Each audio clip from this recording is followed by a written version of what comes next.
ಸ್ನೇಹಿತರೆ, 2025-26ನೇ ಸಾಲಿನ ಪ್ರತಿಭಾ ಕಾರಂಜಿ ಹಾಗೂ ಕಲೋತ್ಸವ ಕಾರ್ಯಕ್ರಮ ಅನುಷ್ಠಾನಗೊಳಿಸುವ ಬಗ್ಗೆ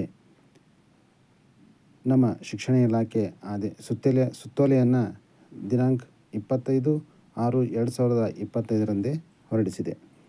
ಈ ಒಂದು ಆದೇಶವನ್ನು ನಾವು ಈಗ ನೋಡ್ಕೊಳ್ಳೋಣ. ಪ್ರತಿಭಾ ಕಾರಂಜಿ ಸ್ಪರ್ಧೆಯನ್ನು 2002ನೇ ಸಾಲಿನಿಂದ ಹಮ್ಮಿಕೊಳ್ಳಲಾಗುತ್ತಿದ್ದು, ಈ ಕಾರ್ಯಕ್ರಮವು ಶಿಕ್ಷಣ ಕ್ಷೇತ್ರದಲ್ಲಿ ಕಲೆಗಳನ್ನು ಉತ್ತೇಜಿಸುವ ಮೂಲಕ ಶಾಲಾ ವಿದ್ಯಾರ್ಥಿಗಳ ಕಲಾತ್ಮಕ ಪ್ರತಿಭೆಯನ್ನು, ಸೃಜನಾತ್ಮಕ ಕೌಶಲ್ಯಗಳನ್ನು ಹೊರತರಲು ಉತ್ತಮವಾದ ವೇದಿಕೆಯಾಗಿದೆ. ಉಲ್ಲೇಖಿತ ಆದೇಶ ಪತ್ರಗಳಂತೆ 2025-26ನೇ ಸಾಲಿನಲ್ಲಿ ರಾಜ್ಯ ವಲಯದ ಮುಂದುವರೆದ ಯೋಜನಾ ಕಾರ್ಯಕ್ರಮದಡಿಯಲ್ಲಿ ಸರ್ಕಾರಿ ಅನುದಾನಿತ ಹಾಗೂ ಅನುದಾನರಹಿತ ಶಾಲಾ ಮಕ್ಕಳಿಗೆ 1ರಿಂದ 10ನೇ ತರಗತಿ ಏಕರೀತಿಯ ಸಾಂಸ್ಕೃತಿಕ ಶೈಕ್ಷಣಿಕ ಸ್ಪರ್ಧೆಗಳನ್ನು ಮತ್ತು 9ರಿಂದ 12ನೇ ತರಗತಿಯ ವಿದ್ಯಾರ್ಥಿಗಳಿಗೆ ಕಲೋತ್ಸವ ಸ್ಪರ್ಧೆಗಳನ್ನು ಆಯೋಜಿಸಲು ತೀರ್ಮಾನಿಸಲಾಗಿದೆ. ಸ್ಪರ್ಧೆಗಳನ್ನು ನಡೆಸುವ ವಿಧಾನ ಕುರಿತಂತೆ ಲಗತ್ತಿಸಿರುವ ಅನುಬಂಧ 1, 2 ಮತ್ತು 3 ಹಾಗೂ 4ರಲ್ಲಿ ವಿವರಿಸಲಾಗಿದ್ದು, ಅದರಂತೆ ಶಾಲಾ ಶಿಕ್ಷಣ ಇಲಾಖೆ ಉಪನಿರ್ದೇಶಕರು, ಆಡಳಿತ ಮತ್ತು ಅಭಿವೃದ್ಧಿ, ಕ್ಷೇತ್ರ ಶಿಕ್ಷಣಾಧಿಕಾರಿಗಳು ಹಾಗೂ ಎಲ್ಲ ಹಂತದ ಅಧಿಕಾರಿಗಳು ಸಮುದಾಯದ ಸಹಕಾರದೊಂದಿಗೆ ಸ್ಥಳೀಯ ಹಬ್ಬದ ರೀತಿಯಲ್ಲಿ ಉತ್ತಮವಾಗಿ ಆಯೋಜಿಸಲು ಸೂಚಿಸಿದೆ. ಸ್ಪರ್ಧೆಗಳ ಆಯೋಜನೆ ಮತ್ತು ಸ್ಪರ್ಧಾ ನಿಯಮಗಳು. ಇದು ಮಹತ್ವದ ಕಾರ್ಯಕ್ರಮವಾಗಿದ್ದು, ಮಕ್ಕಳ ಸರ್ವತೋಮುಖ ಬೆಳವಣಿಗೆಗೆ ಪೂರಕವಾಗಿರುವುದರಿಂದ ಶಾಲಾ ಹಂತದಲ್ಲಿ ಹೆಚ್ಚು ಮಕ್ಕಳು ಪಾಲ್ಗೊಳ್ಳುವಂತೆ ಪ್ರೋತ್ಸಾಹಿಸಬೇಕು. 1. ಎಲ್ಲ ವಿಭಾಗಗಳಲ್ಲಿ ವಿದ್ಯಾರ್ಥಿಗಳು ವೈಯಕ್ತಿಕ ವಿಭಾಗದಲ್ಲಿ ಯಾವುದಾದರೂ 2 ವಿಷಯಗಳಲ್ಲಿ ಮಾತ್ರ ಮತ್ತು ಸಾಮೂಹಿಕ ವಿಭಾಗದಲ್ಲಿ 1 ವಿಷಯದಲ್ಲಿ ಮಾತ್ರ ಭಾಗವಹಿಸಲು ಅವಕಾಶವಿದೆ. 2. ಯಾವುದೇ ವೈಯಕ್ತಿಕ ಹಾಗೂ ಸಾಮೂಹಿಕ ವಿಭಾಗದ ಸ್ಪರ್ಧಾ ವಿಷಯದಲ್ಲಿ ಕನಿಷ್ಠ 3 ವಿದ್ಯಾರ್ಥಿಗಳು 3 ಗುಂಪುಗಳು ಭಾಗವಹಿಸಬೇಕು. ಭಾಷಾ ಅಲ್ಪಸಂಖ್ಯಾತ ಸ್ಪರ್ಧೆಗಳಲ್ಲಿ ವಿದ್ಯಾರ್ಥಿಗಳ ಸಂಖ್ಯೆ ನಿಗದಿ ಇರುವುದಿಲ್ಲ.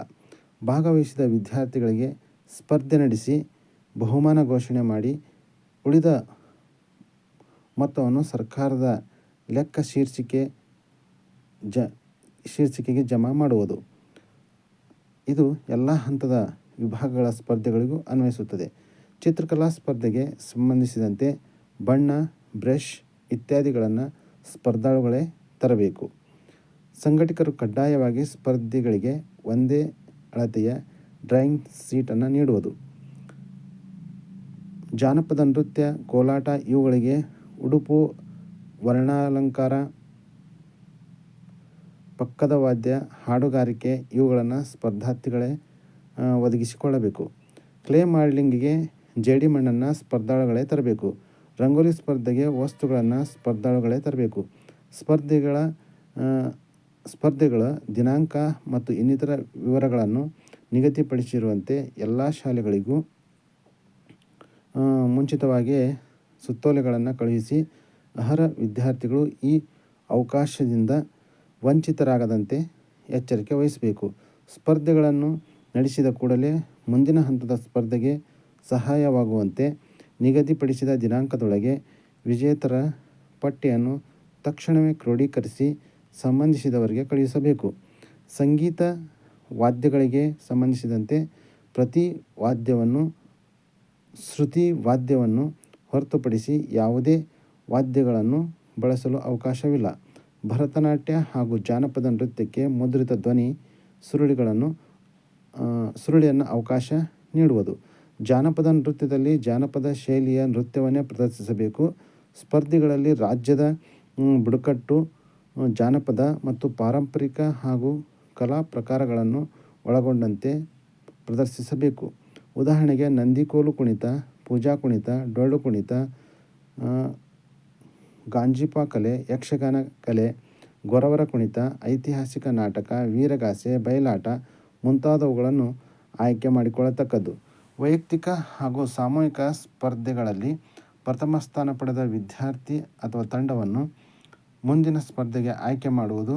ಮೇಲಿನ ಎಲ್ಲ ನಿಯಮಗಳು ತಾಲೂಕಾ ಮಟ್ಟದಿಂದ ಜಿಲ್ಲಾ ಮಟ್ಟದವರೆಗೆ ಹಾಗೂ 3 ವಿಭಾಗಗಳಿಗೂ ಅನ್ವಯವಾಗುತ್ತದೆ. 1ರಿಂದ 4ನೇ ತರಗತಿಯ ವೈಯಕ್ತಿಕ ಸ್ಪರ್ಧೆಗಳು ಒಟ್ಟು 20 ಸ್ಪರ್ಧೆಗಳು. ಕಂಠಪಾಠ: ಕನ್ನಡ, ಇಂಗ್ಲಿಷ್, ಹಿಂದಿ, ಸಂಸ್ಕೃತ, ಉರ್ದು, ಮರಾಠಿ, ತೆಲುಗು, ತಮಿಳು, ತುಳು, ಕೊಂಕಣಿ. ಸ್ಪರ್ಧೆಗಳ ಸಂಖ್ಯೆ 1.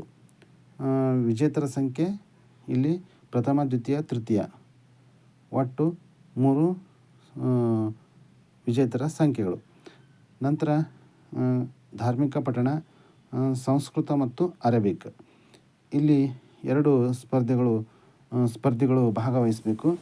ಒಂದು ಸಂಸ್ಕೃತಕ್ಕೆ, ಇನ್ನೊಂದು ಅರೇಬಿಕ್ಕಿಗೆ.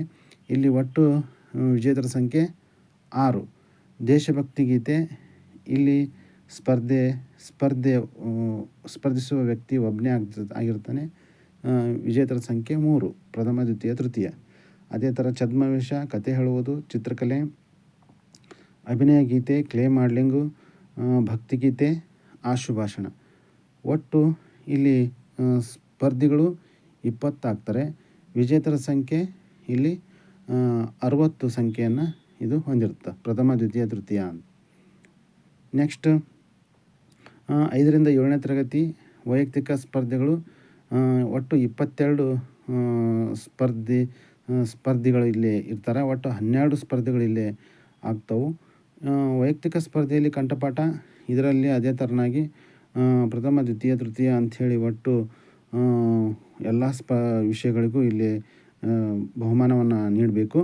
ಇಲ್ಲಿ ಒಟ್ಟು ಸ್ಪರ್ಧಿಗಳು 10 ಜನ ಇಲ್ಲಿ ಭಾಗವಹಿಸ್ತಾರೆ. ಇದರಲ್ಲಿ ವಿಜೇತರ ಸಂಖ್ಯೆ 30 ಜನ ಆಗಿರ್ತಾರೆ. ಅದೇ ಥರನಾಗಿ ಇಲ್ಲಿ ಧಾರ್ಮಿಕ ಪಠಣಕ್ಕೆ ಸಂಸ್ಕೃತ ಮತ್ತು ಅರೇಬಿಕ್ ಇಲ್ಲಿ 2 ಸ್ಪರ್ಧೆಗಳು ನಡೀತವೆ. ಈ ಒಟ್ಟು ಪ್ರಥಮ, ದ್ವಿತೀಯ, ತೃತೀಯ ಅಂಥೇಳಿ 2 ವಿಭಾಗದಲ್ಲಿ ಒಟ್ಟು 6 ಜನರಿಗೆ ವಿಜೇತರ ಪಟ್ಟಿ ಇರುತ್ತೆ. 6 ಜನರಿಗೆ ಬಹುಮಾನವನ್ನು ಅಥವಾ ಪ್ರಶಸ್ತಿ ಪತ್ರವನ್ನು ಕೊಡಬೇಕು. ದೇಶಭಕ್ತಿ ಗೀತೆ, ಪ್ರಬಂಧ ರಚನೆ, ಕತೆ ಹೇಳುವುದು, ಚಿತ್ರಕಲೆ, ಅಭಿನಯ ಗೀತೆ, ಕ್ಲೇ ಮಾಡ್ಲಿಂಗು, ಭಕ್ತಿಗೀತೆ, ಆಶುಭಾಷಣ, ವಚನ, ಕವನ, ಪದ್ಯವಾಚನ ಮತ್ತು ಮಿಮಿಕ್ರಿ.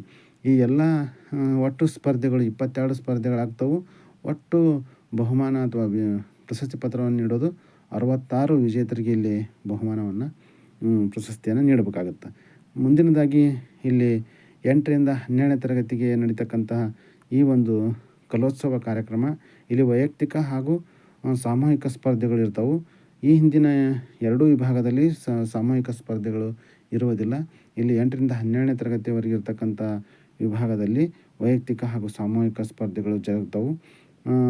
ಇಲ್ಲಿ ಸ್ಪರ್ಧೆಗಳು ಯಾವ್ಯಾವು ಅಂತಂದ್ರೆ ಮೊಟ್ಟ ಮೊದಲನೇದಾಗಿ ಭಾಷಣ, ಕನ್ನಡ, ಇಂಗ್ಲೀಷ್, ಹಿಂದಿ, ಸಂಸ್ಕೃತ, ಉರ್ದು, ತುಳು, ಮರಾಠಿ, ತೆಲುಗು, ತಮಿಳು, ಕೊಂಕಣಿ. ಇಲ್ಲಿ ಒಟ್ಟು 10 ಜನ ಸ್ಪರ್ಧಿಗಳು ಭಾಗವಹಿಸ್ಬೋದು. ಇಲ್ಲಿ ವಿಜೇತರ ಸಂಖ್ಯೆ 30 ಆಗ್ತೈತಿ.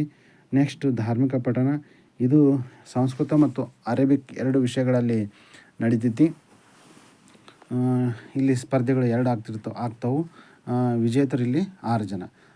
ಅದೇ ಥರನಾಗಿ ಜಾನಪದ ಗೀತೆ, ಭಾವಗೀತೆ, ಭರತನಾಟ್ಯ, ಪ್ರಬಂಧ ರಚನೆ, ಚಿತ್ರಕಲೆ, ಮಿಮಿಕ್ರಿ, ಚರ್ಚಾ ಸ್ಪರ್ಧೆ, ರಂಗೋಲಿ, ಗಜಲ್, ವಚನ, ಕವನ, ವಚನ, ಪದ್ಯ ವಾಚನ. ನೆಕ್ಸ್ಟು ಆಶುಭಾಷಣ. ಒಟ್ಟು ಇಲ್ಲಿ ಸ್ಪರ್ಧೆಗಳು 23, ವಿಜೇತರು 69 ಆಗ್ತಾರೆ. ಇದು ವೈಯಕ್ತಿಕ ಒಂದು ವಿಭಾಗ. ನೆಕ್ಸ್ಟ್ ಇಲ್ಲಿ ಸಾಮೂಹಿಕ ವಿಭಾಗದಲ್ಲಿ ಜಾನಪದ ನೃತ್ಯ 1 ಸ್ಪರ್ಧೆ. ಇದರಲ್ಲಿ ವಿಜೇತರು 6 ಜನ. ನೆಕ್ಸ್ಟು ಇನ್ನೊಂದು ಸಾಮೂಹಿಕ ಸ್ಪರ್ಧೆ ಕ್ವಿಜ್. ಇಲ್ಲಿ ಇದು ಒಂದೇ ಸ್ಪರ್ಧೆ ಇರ್ತೈತಿ. ಕ್ವಿಜ್ನಲ್ಲಿ ಒಂದು ಶಾಲೆಯಿಂದ 2 ವಿದ್ಯಾರ್ಥಿಗಳು ಭಾಗವಹಿಸ್ಬೋದು. ಕವಾಲಿ, ಇದು ಒಂದೇ ಸ್ಪರ್ಧೆ. ಇಲ್ಲಿ 6 ಜನ ಸ್ಪರ್ಧಿಗಳು ಏನು ಮಾಡ್ಬೋದು ಅಂತಂದ್ರೆ ಇದರಲ್ಲಿ ಭಾಗವಹಿಸುವಂಥ ಅವಕಾಶ ಇದೆ. ಅದೇ ಥರನಾಗಿ ಇಲ್ಲಿ ಸಂಘಟನಾ ಸಮಿತಿ, ಸಂಘಟನೆಯಲ್ಲಿ ಯಾವುದೇ ಲೋಪದೋಷ ಬಾರದಂತೆ ಸಮಿತಿಯು ಎಚ್ಚರ ವಹಿಸಬೇಕು. ಬ್ಲಾಕ್ ಸಂಘಟನಾ ಸಮಿತಿಯಲ್ಲಿ ಕ್ಷೇತ್ರದ ಶಾಸಕರು ಹಾಗೂ ಜಿಲ್ಲಾ ಮಟ್ಟದಲ್ಲಿ ಸಮಿತಿಯಲ್ಲಿ ಸಂಸದರು, ಇಲ್ಲಿ ಉಸ್ತುವಾರಿ ಮಂತ್ರಿ ಮತ್ತು ಜಿಲ್ಲಾ ಮಂತ್ರಿಗಳು ಅಧ್ಯಕ್ಷರಾಗಿರ್ತಾರೆ. ರಾಜ್ಯ ಹಂತದಲ್ಲಿ ಇಲ್ಲಿ ಈ ಒಂದು ರಾಜ್ಯ ಮಟ್ಟದ ಸಮಿತಿಯಲ್ಲಿ ಮಾನ್ಯ ಶಿಕ್ಷಣ ಸಚಿವರು ಅಧ್ಯಕ್ಷರಾಗಿರ್ತಾರೆ. ಆಯಾ ಹಂತದಲ್ಲಿನ ಪ್ರಧಾನ ಅಧಿಕಾರಿಗಳು, ಪ್ರತಿಷ್ಠಿತ ವ್ಯಕ್ತಿಗಳು ಸದಸ್ಯರಾಗಿ ಈ ಸಮಿತಿಗೆ ಬ್ಲಾಕ್ ಮಟ್ಟದಲ್ಲಿ ಕ್ಷೇತ್ರ ಶಿಕ್ಷಣಾಧಿಕಾರಿಗಳು, ಜಿಲ್ಲಾ ಮಟ್ಟದಲ್ಲಿ ಉಪನಿರ್ದೇಶಕರು, ಆಡಳಿತ ಹಾಗೂ ರಾಜ್ಯ ಮಟ್ಟದಲ್ಲಿ ನಿರ್ದೇಶಕರು, ಮೈನಾರಿಟಿರವರು ಅನುಷ್ಠಾನಾಧಿಕಾರಿಗಳು ಇಲ್ಲಿ ಆಗಿರ್ತಾರೆ. ವಿವಿಧ ಸಮಿತಿಗಳು. ಸಂಘಟನಾ ಸಮಿತಿಯ ಈ ಕೆಳಕಂಡ ಸಮಿತಿಗಳನ್ನು ರಚಿಸಿ ಆಯಾ ಕ್ಷೇತ್ರದಲ್ಲಿ ಅನುಭವವಿರುವ ಕ್ರಿಯಾಶೀಲ ವ್ಯಕ್ತಿಗಳನ್ನೇ ಸಮಿತಿಯ ಅಧ್ಯಕ್ಷರು ಹಾಗೂ ಸದಸ್ಯರುಗಳನ್ನಾಗಿ ನೇಮಕ ಮಾಡಬೇಕಾಗುತ್ತೆ. ಸಮಿತಿಗಳಿಗೆ ನಿರ್ದಿಷ್ಟ ಕಾರ್ಯಭಾರಗಳನ್ನು ವಹಿಸಿ ಸಕಾಲದಲ್ಲಿ ಕಾರ್ಯವನ್ನು ಯಶಸ್ವಿಗೊಳಿಸುವಂಥದ್ದು.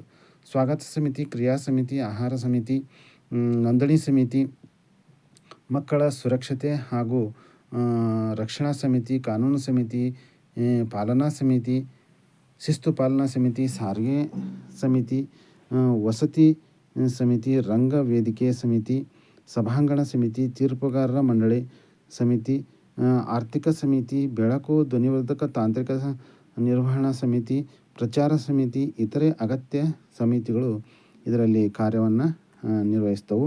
ಇಲ್ಲಿ ಪ್ರಚಾರ ಸಮಿತಿಯವರು ಮಾಡಬೇಕಾಗಿರ್ತಕ್ಕಂಥ ಕೆಲಸ, ಪ್ರತಿಭಾ ಕಾರಂಜಿ ಕಲೋತ್ಸವ ಕಾರ್ಯಕ್ರಮದ ಬಗ್ಗೆ ದಿನಪತ್ರಿಕೆ, ಆಕಾಶವಾಣಿ ಮುಂತಾದ ಪ್ರಸಾರ ಮಾಧ್ಯಮಗಳ ಮೂಲಕ ವ್ಯಾಪಕ ಪ್ರಚಾರವನ್ನು ಮಾಡುವುದು. ಕಾರ್ಯಕ್ರಮದ ಮಹತ್ವ ಹಾಗೂ ಕಾರ್ಯಕ್ರಮ ನಡೆಯುವ ದಿನಾಂಕವನ್ನು, ಕಾರ್ಯಕ್ರಮವನ್ನು ನಡೆಸುವ ಹಿಂದಿನ ದಿನ ಸ್ಥಳೀಯ ಮಕ್ಕಳಿಂದ ಮೆರವಣಿಗೆ ಏರ್ಪಡಿಸಿ ಸಾರ್ವಜನಿಕರ ಗಮನವನ್ನು ಇಲ್ಲಿ ಸೆಳೆಯುವುದು. ಈ ಕಾರ್ಯಕ್ರಮವು ಕರ್ನಾಟಕ ರಾಜ್ಯದಲ್ಲಿ ಮಕ್ಕಳ ಹಬ್ಬವಾಗಿ ಆಚರಿಸುವಂತಹ ವಾತಾವರಣವನ್ನು ಪ್ರಚಾರದ ಮೂಲಕ ಕಲ್ಪಿಸಬೇಕು. ಎಲ್ಲ ಹಂತದ ಎಲ್ಲ ಸ್ಪರ್ಧೆಗಳ ಬಗ್ಗೆ ವ್ಯಾಪಕ ಪ್ರಚಾರವನ್ನು ಇಲ್ಲಿ ನೀಡಲು ಆಯಾ ಹಂತದಲ್ಲಿ ನೋಡಲ್ ಅಧಿಕಾರಿಗಳು ಅಗತ್ಯವಾಗಿರ್ತಕ್ಕಂಥ ಕ್ರಮವನ್ನು ವಹಿಸಬೇಕು. ಇನ್ನು ತೀರ್ಪುಗಾರರ ನೇಮಕ. ತೀರ್ಪುಗಾರರ ನೇಮಕ ಒಂದು ವಿಶಿಷ್ಟವಾದದ್ದು ಹಾಗೂ ಗಂಭೀರವಾದದ್ದು. ಪ್ರತಿಭೆಗೆ ನ್ಯಾಯ ಒದಗಿಸುವ ಉತ್ಕೃಷ್ಟ ಮನೋಭಾವ ಹಾಗೂ ಆಯಾ ಕ್ಷೇತ್ರಗಳಲ್ಲಿ ಜ್ಞಾನ ಅನುಭವವುಳ್ಳವರನ್ನ ನೇಮಿಸಬೇಕು. ತೀರ್ಪುಗಾರರು ಸ್ಪರ್ಧಾಳಿಗಳ ಬಂಧುಗಳಾಗಿರಬಾರದು, ಅದೇ ಶಾಲೆಯ ಶಿಕ್ಷಕರಾಗಿರಬಾರದು. ಸರ್ಕಾರಿ ಅನುದಾನಿತ ಶಾಲೆಗಳಲ್ಲಿ ಸಂಗೀತ, ನೃತ್ಯ, ನಾಟಕ, ಚಿತ್ರಕಲೆ, ಕರಕೌಶಲ್ಯ ವಿಷಯಕ್ಕೆ ಸಂಬಂಧಿಸಿದಂಥ ಕಾರ್ಯನಿರ್ವಹಿಸುತ್ತಿರುವ ಶಿಕ್ಷಕರನ್ನೇ ಕಡ್ಡಾಯವಾಗಿ ನೇಮಕ ಮಾಡಿಕೊಳ್ಳುವುದು. ಅಂತಹ ಶಿಕ್ಷಕರು ಲಭ್ಯವಿಲ್ಲದಿದ್ದಲ್ಲಿ ವಿಷಯಕ್ಕೆ ಸಂಬಂಧಿಸಿದ ಸ್ಥಳೀಯ ಕಲಾವಿದರು ಹಾಗೂ ನಿವೃತ್ತ ಶಿಕ್ಷಕರನ್ನ ನೇಮಕ ಮಾಡಿಕೊಳ್ಳುವುದು. ತೀರ್ಪುಗಾರರಿಂದ ತಮ್ಮ ಹತ್ತಿರದ ಬಂಧುಗಳು, ವಿದ್ಯಾರ್ಥಿಗಳು ಈ ಸ್ಪರ್ಧೆಯಲ್ಲಿ ಭಾಗವಹಿಸುತ್ತಿಲ್ಲ ಎಂಬ ಘೋಷಣಾ ಪತ್ರವನ್ನು ಪಡೆದುಕೊಳ್ಳಬೇಕು. ತೀರ್ಪುಗಾರರ ಸಮಿತಿ ಸಭೆಗಳನ್ನು ನಡೆಸಿ ಎಲ್ಲರ ಅಭಿಪ್ರಾಯದೊಂದಿಗೆ ಮಾರ್ಗಸೂಚಿಯನ್ನು ತಯಾರಿಸಿ ಸ್ಪರ್ಧೆಗಳಲ್ಲಿ ಗಮನಿಸಬೇಕಾದ ಅಂಶಗಳನ್ನು ಹಾಗೂ ನೀಡಬೇಕಾದ ಅಂಕಗಳನ್ನು ಪಟ್ಟಿ ಮಾಡಿ ಪ್ರತಿ ತೀರ್ಪುಗಾರರಿಗೆ ವಿತರಿಸುವುದು. ಅದರಂತೆ ತೀರ್ಪುಗಾರರು ಕ್ರಮವಹಿಸುವುದು. ತೀರ್ಪುಗಾರಿಕೆಯು ಪಾರದರ್ಶಕವಾಗಿರಬೇಕು. ಎಲ್ಲ ವಿಷಯಗಳಲ್ಲೂ ಅಡಕವಾಗಿರುವ ಮಹತ್ವದ ಅಂಶಗಳನ್ನು ಗಮನಿಸಿ ಅಂಕ ನೀಡಬೇಕು. ಉದಾಹರಣೆಗೆ, ಸಂಗೀತದಲ್ಲಿ ಭಾವ, ಮಾಧುರ್ಯ, ಲಯ, ತಾಳ, ಸಾಹಿತ್ಯ, ನೃತ್ಯದಲ್ಲಿ ರಾಗ, ಲಯ, ಭಂಗಿ, ಭಾವ ಇತ್ಯಾದಿ. ಯಾವುದೇ ಸ್ಪರ್ಧೆಯು ತೀರ್ಪಿನ ಬಗ್ಗೆ ದೂರುಗಳು ಬಂದಲ್ಲಿ ತೀರ್ಪುಗಾರರ ಆಡಳಿತ ಸಮಿತಿ ದೂರಿನ ಬಗ್ಗೆ ಪರಿಶೀಲಿಸಿ ನ್ಯಾಯೋಚಿತ ನಿರ್ಣಯವನ್ನು ಕೈಗೊಳ್ಳುವುದು. ಸಾಮಾನ್ಯ ಸೂಚನೆ: ಕಾರ್ಯಕ್ರಮದ ಸಂಬಂಧ ವಿದ್ಯಾರ್ಥಿಗಳಿಂದ ಯಾವುದೇ ರೀತಿಯ ಶುಲ್ಕವನ್ನು ವಸೂಲಿ ಮಾಡುವಂತಿಲ್ಲ. ಅನುಬಂಧಗಳಿಗೆ ನೀಡಿರುವ ಸೂಚನೆ, ವಿಶೇಷ ಸೂಚನೆಗಳನ್ನು ಕಡ್ಡಾಯವಾಗಿ ಪಾಲಿಸುವುದು. ತಾಲೂಕು ಮಟ್ಟದಲ್ಲಿ ಕ್ಷೇತ್ರ ಶಿಕ್ಷಣಾಧಿಕಾರಿಗಳು, ಜಿಲ್ಲಾ ಹಂತದಲ್ಲಿ ಉಪನಿರ್ದೇಶಕರು, ಆಡಳಿತ ಇವರ ನೇತೃತ್ವದಲ್ಲಿ ಸ್ಪರ್ಧೆಗಳನ್ನು ನಡೆಸುವುದು. ಸ್ಪರ್ಧೆಗಳನ್ನು ಶಾಲಾ, ಕ್ಲಸ್ಟರ್ ಹಾಗೂ ತಾಲೂಕು, ಜಿಲ್ಲಾ ಮತ್ತು ರಾಜ್ಯ ಮಟ್ಟದಲ್ಲಿ ಕಡ್ಡಾಯವಾಗಿ ನಡೆಸುವುದು. ತಾಲೂಕು ಮತ್ತು ಜಿಲ್ಲಾ ಮಟ್ಟದ ಸಮಿತಿಗಳು 3 ಮತ್ತು 4 ಸಭೆಗಳನ್ನು ನಡೆಸಿ ವಿವಿಧ ಅಂಶಗಳ ಬಗ್ಗೆ ನಿರ್ಣಯ ಕೈಗೊಂಡು ಅನುಷ್ಠಾನಗೊಳಿಸುವುದು. ಮಕ್ಕಳ ಸುರಕ್ಷತೆ ಹಾಗೂ ಸಾರಿಗೆ ವ್ಯವಸ್ಥೆಯಲ್ಲಿ ಅಹಿತಕರ ಘಟನೆಗಳು ಸಂಭವಿಸದಂತೆ ಮುಖ್ಯ ಶಿಕ್ಷಕರು ಮತ್ತು ಅಧಿಕಾರಿಗಳು ಮುಂಜಾಗ್ರತಾ ಕ್ರಮಗಳನ್ನು ಕೈಗೊಳ್ಳುವುದು. ಒಟ್ಟಾರೆ ವಿದ್ಯಾರ್ಥಿಗಳ ಸಂಪೂರ್ಣ ಜವಾಬ್ದಾರಿ ಶಿಕ್ಷಕರದ್ದೇ ಆಗಿರುತ್ತದೆ.